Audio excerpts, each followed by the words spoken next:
ಜೀವನದ ಸಂಧ್ಯಾಕಾಲದಲ್ಲಿ ಹೆತ್ತವರನ್ನು ನೋಡಿಕೊಳ್ಳುವುದು ಮಕ್ಕಳ ಕರ್ತವ್ಯ. ಆದರೆ ಕೊಪ್ಪಳ ಜಿಲ್ಲಾಸ್ಪತ್ರೆಯಲ್ಲಿ ಕಳೆದ 9 ತಿಂಗಳಿಂದ ಓರ್ವ ವೃದ್ಧನೋರ್ವ ಆಸ್ಪತ್ರೆಯಲ್ಲೇ ನರಳ್ತಾ ಇದ್ದಾನೆ.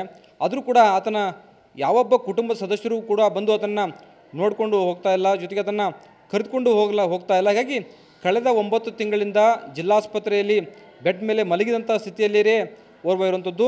ನಾವು ಇದೀಗ ಕೊಪ್ಪಳ ಜಿಲ್ಲಾಸ್ಪತ್ರೆಯಲ್ಲಿದ್ದೀವಿ. ನಾವು ದೃಶ್ಯಗಳಲ್ಲಿ ಕೂಡ ನೋಡಬಹುದಾಗಿದೆ.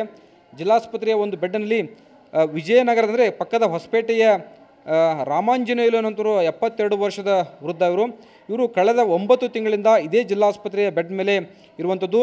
ಇವರು ಹೊಸಪೇಟೆ ನಗರದಲ್ಲಿ ಅಂದರೆ ಅಲ್ಲಿ ಬಿದ್ದಂಥ ಸಂದರ್ಭದಲ್ಲಿ 108 ಸಿಬ್ಬಂದಿ ಇವರನ್ನು ಕರೆದುಕೊಂಡು ಬಂದು ಕೊಪ್ಪಳ ಜಿಲ್ಲಾಸ್ಪತ್ರೆಗೆ ದಾಖಲಿಸಿರುವಂಥದ್ದು. ದಾಖಲಿಸಿದ ನಂತರ ಇಲ್ಲಿನ ಜಿಲ್ಲಾಸ್ಪತ್ರೆ ಸಿಬ್ಬಂದಿಯವರಿಗೆ ಕಳೆದ 9 ತಿಂಗಳಿಂದ ಚಿಕಿತ್ಸೆಯನ್ನು ಕೂಡ ಕೊಡ್ತಾ ಇದ್ದಾರೆ, ಊಟ ಉಪಹಾರವನ್ನು ಕೊಡ್ತಾ ಇದ್ದಾರೆ. ಆದರೆ ಈತನನ್ನು ನೋಡಲಿಕ್ಕೆ ಕಳೆದ 9 ತಿಂಗಳಿಂದ ಯಾವೊಬ್ಬ ಅಂದರೆ ಅವರ ಕುಟುಂಬದವರು ಕೂಡ ಬಂದಿಲ್ಲ. ಆತನಿಗೆ 2 ಮಕ್ಕಳಿದ್ದಾರೆ ಅಂತ ಹೇಳ್ತಾರೆ, ಜೊತೆಗೆ ಆತನ ಸಹೋದರ ಕೂಡ ಜೀವಂತ ಇದ್ದಾನಂತ ಹೇಳ್ತಾರೆ. ಆದರೆ ಯಾರೊಬ್ಬರು ಬಂದು ಆತನ ನೋಡುವಂಥ ಒಂದು ಪ್ರಮೇಯ ಆಗಲಿ ಅಥವಾ ಆತನ ಕರೆದುಕೊಂಡು ಹೋಗುವಂಥ ಒಂದು ಯಾವ ಕೆಲಸವನ್ನು ಕೂಡ ಮಾಡ್ತಾ ಇಲ್ಲ. ಹೀಗಾಗಿ ಒಂದು ನಿರ್ಜಯ ಅಂತಂದರೆ ಇದೇ ಬೆಡ್ನಲ್ಲಿ ಒಂದು ಜೀವಂತ ಶವವಾಗಿ ಇದೀಗ ಬದುಕ್ತಾ ಇರುವಂಥದ್ದು. ಆತನಿಗೆ ಎದ್ದು ಓಡಾಡಲಿಕ್ಕೆ ಕೂಡ ಆಗದಂಥ ಒಂದು ಸ್ಥಿತಿಯಲ್ಲಿ ಇರುವಂಥದ್ದು. ಹೀಗಾಗಿ ಮಲಗಿದಲ್ಲೇ ಇರುವಂಥ ಒಂದು ಕಳೆದ 9 ತಿಂಗಳಿಂದ ಆತ ಕಾಲವನ್ನು ಕಳೀತಾ ಇದ್ದಾನೆ.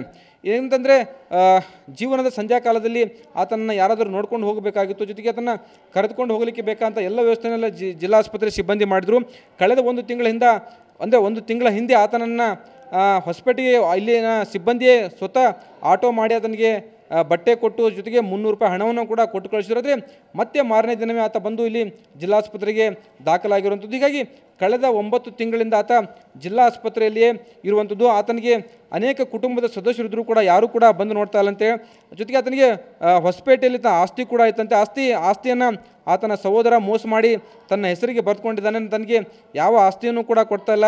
ಇದೀಗ ಮಕ್ಕಳು ಎಲ್ಲಿದ್ದಾರೆ ಅನ್ನೋದ್ರ ಬಗ್ಗೆ ಕೂಡ ತನಗೆ ಸರಿಯಾದ ಮಾಹಿತಿ ಇಲ್ಲ, ಅವರ ಬಗ್ಗೆ ನನಗೆ ಮಾಹಿತಿ ಕೂಡ ಇಲ್ಲ. ಅಂದರೆ ಸಹೋದರ ಇದ್ದರೂ ಕೂಡ ಆತ ನನಗೆ ಮೋಸ ಮಾಡಿದಾನೆ ಅನ್ನೋ ಮಾತನ್ನು ಇಲ್ಲಿನ ರಾಮಾಂಜನೇಯುಲು ಹೇಳ್ತಾ ಇರುವಂಥದ್ದು. ಹೀಗಾಗಿ ಕಳೆದ 9 ತಿಂಗಳಿಂದ ಜಿಲ್ಲಾಸ್ಪತ್ರೆಯಲ್ಲಿ ಜೀವಂತ ಶವವಾಗಿ ಇದೀಗ ರಾಮಾಂಜನೇಯುಲು ಇರುವಂಥದ್ದು.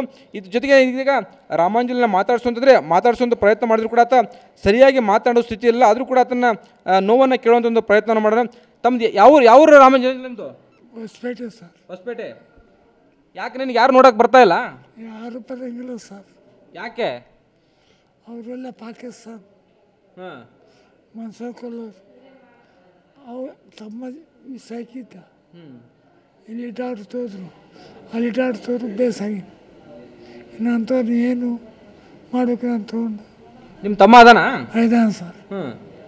ಅವ್ನು ಸೇರಂಗಿಲ್ಲ, ನನ್ನ ಸೇರಂಗಿಲ್ಲ. ಸೇರಲ್ಲ. ಆಸ್ತಿ ಇತ್ತ ನಿಂದು? 5 ಮನೆ ಆಸ್ತಿ ಅದಾವ. 2 ಮಂದಿ ತಾಯಿನ ನಿಮ್ಮ ಬರ್ದಾಳ ಮೋಸ ಮಾಡ್ತಾನೆ ತಮ್ಮ. ಅವ್ನು ಬೇಸ್ ಓದಿದ್ದಾನ, ನಾನು ಓದಿಲ್ಲ, ಹಂಗೈತೆ. ಆಸ್ತಿ ಅವನ ಹೆಸರು ಬರ್ಕೊಂಡ್ಬಿಟ್ಟಾನ? ಎಲ್ಲ ಅವನೇ ಮಾಡ್ಕೊಂಡ್ಬಿಟ್ಟ. ಈಗ ಯಾರು ನೋಡ್ಲಿಕ್ಕೆ ಬರ್ತಾ ಇಲ್ಲ ನಿನಗೆ? ಆಯ್ತೀನಿ, ಯಾರು ಬರೋಂಗಿಲ್ಲ. ಯಾರು ಬರ್ತಾ ಇಲ್ಲ? ಒಬ್ಬನೇ ಇಲ್ಲೇ ಊಟ ಮಾಡ್ತೀವಿ. ಹೀಗೆ ಬರ್ಬೋದು.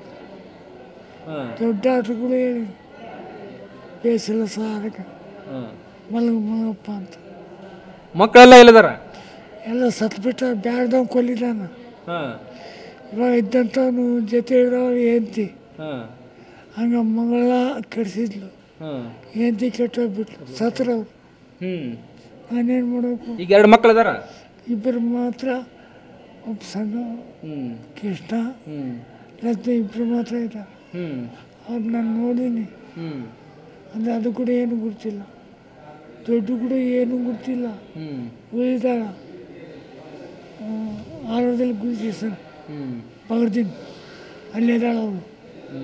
ಅವನಿಂದಾಗಿ ಸುತ್ಕೊಂಡ್ಬಿಟ್ಟ ಕರ್ಮ. ಈಗ ನಿಮ್ಮ ತಮ್ಮ ಒಟ್ಟ ಬಂದಿಲ್ಲ ನೋಡ್ಲಿಕ್ಕೆ? ನನಗೆ ಯಾರು ಬರೋಂಗಿಲ್ಲ.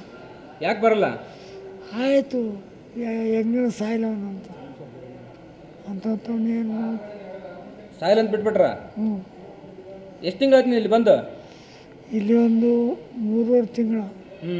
ಮತ್ತು ಅಲ್ಲಿ 3 ತಿಂಗಳು ಇದ್ದೆ. ಅವರಿಗೆ ಕರ್ಕೊಂಡು ಹೋಗ್ಬಿಟ್ರು ಮನೆಗೆ, ತಮ್ಮಗೆ ಮನೆಗೆ. ಮತ್ತು ಇಲ್ಲಿ ತೊಗೊಂಬಂದು ಬಿಟ್ಟ ತಮ್ಮ. ಬಿಟ್ಟು ಹೋಗ್ಬಿಟ್ಟಿನ ಬಂದಿಲ್ಲ. ಅವನೇ ಬಿಟ್ಟೋಗಿ ನಿಮ್ಮ ತಮ್ಮನೇ ಬಿಟ್ಟೋಗಿದ್ದಾನ?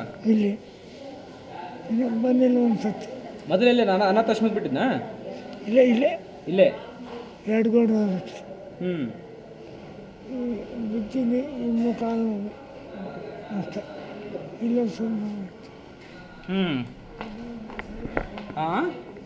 ಇದು ನೋವು ಸ್ವಲ್ಪ ನೋವು ಐತೆ. ಹ್ಞೂ. ಇಲ್ಲಿ ಈ ನೋವು ಐತೆ. ಕಾಲು ಇತ್ತೊಳಗೆ ಬರೋಂಗಿಲ್ಲ ಹಂಗೆ ಐತೆ. ಈಗ ಇಲ್ಲ ಅಲ್ಲ, ಇವಾಗ ಕಳಿಸಿರು ಹೋಗ್ತೀಯ ಊರಿಗೆ? ನೀವು ಬರಬೇಕು ಬಿಡು, ಹ್ಞೂ. ಭಯ ಇಡ್ಬೇಕು ಅವ್ರಿಗೆ. ಆತ ಕಳಿಸ್ಬೇಡ, ನಿನಗೆ ಎಷ್ಟು ಹಣ ಬೇಕಾದ್ರೆ ಕೊಡ್ತಾರೆ ಅಂತ ಹೇಳು. ಅಂದರೆ ಮಟ್ಕೊಂಬ ತಿಳ್ತಾರೆ ಸರ್. ನನ್ನ ಮಾತು ಯಾರೂ ಕೇಳೋಂಗಿಲ್ಲ. ನಾನೇನು ಮಾಡಲಿ, ಅವ್ರ ಸರಿಗೆ ನಾನು ಕೂರ್ತೀನಿ, ತಿಂತೀನಿ, ಮಲಗಿಬಿಡ್ತೀನಿ, ಹಂಗಾಯ್ತು. ಇದು ಅಂದರೆ ರಾಮಾಂಜನೇಯನ ನೋವಿನ ಮಾತುಗಳು. ತನಗೆ ಇಲ್ಲಿ ತನ್ನ ಸಹೋದರ ಬಂದು ಆಸ್ಪತ್ರೆಗೆ ದಾಖಲಿಸಿ ಹೋಗಿದ್ದಾನೆ.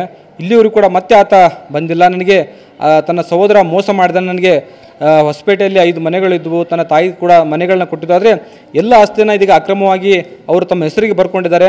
ನಂತರ ನನ್ನ ನೋಡಲಿಕ್ಕೂ ಕೂಡ ಬರ್ತಾ ಇಲ್ಲ. ಜೊತೆಗೆ ಅಂತಂದರೆ ನನಗೆ ಯಾವ ಕಷ್ಟ ಬಂದರೂ ಕೂಡ ಯಾರೂ ಕೂಡ ಸ್ಪಂದಿಸ್ತಾ ಇಲ್ಲ. ಹೀಗಾಗಿ ನಾನು ಇಲ್ಲೇ ಇದ್ದೇನೆ, ಇಲ್ಲೇ ಬದುಕ್ತಾನೆ, ಅಂದರೆ ಇರುವಷ್ಟು ದಿನ ಇಲ್ಲೇ ಇರ್ತೇನೆ ಅನ್ನೋ ಮಾತುಗಳನ್ನ ರಾಮಾಂಜನೇಯರು ಹೇಳ್ತಾ ಇರುವಂಥದ್ದು. ಕ್ಯಾಮ್ರಾಮನ್ ಮಾರುತಿ ಜೊತೆ ಸಂಜಯ್, TV9 ಕೊಪ್ಪಳ.